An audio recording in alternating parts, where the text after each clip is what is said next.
The Boy Who Mastered His Mind. In a quiet village near Debri Birhan, there lived a young boy named Luel.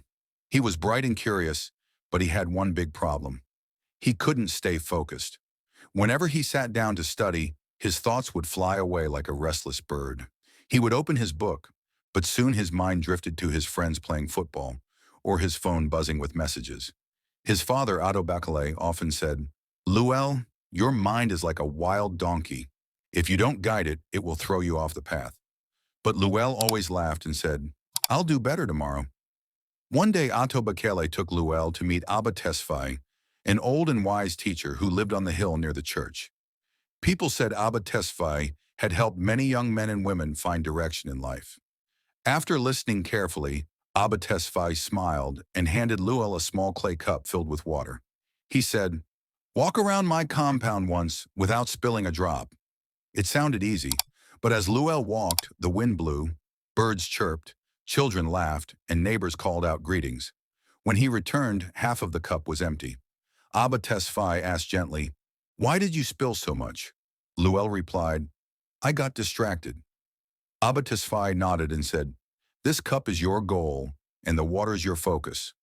The distractions, the laughter, the noise, are the world. If you cannot train your mind to stay on your purpose, you will lose what matters most." That day, something changed inside Luel. He started small, waking up at the same time each morning, reducing phone use, and giving his full attention to his studies. He began to pray and meditate a few minutes each dawn, breathing deeply as the rooster crowed and the sun rose over the hills. At first it was hard. His mind still wandered, but he kept bringing it back. Weeks turned into months. Slowly, Luel felt different, calmer, sharper, stronger. His school results improved. His teachers noticed his discipline.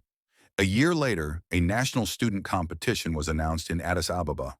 Students had to solve tough questions under pressure. Many panicked, but Luel stayed calm, just like he did with Abba Tesfaye's cup of water. When the results came out, Luel was the top student in Ethiopia. His village celebrated, his father wept with joy, and Abba Tesfaye smiled and said, "Now you have truly mastered your mind." From that day, Luel was known as the boy who tamed his thoughts. He often told younger students, "Motivation will wake you up, but discipline will keep you moving." If this story touched your heart, share it with someone who needs hope. Follow and subscribe, because your next chapter of success begins the moment you discipline your mind. Start today.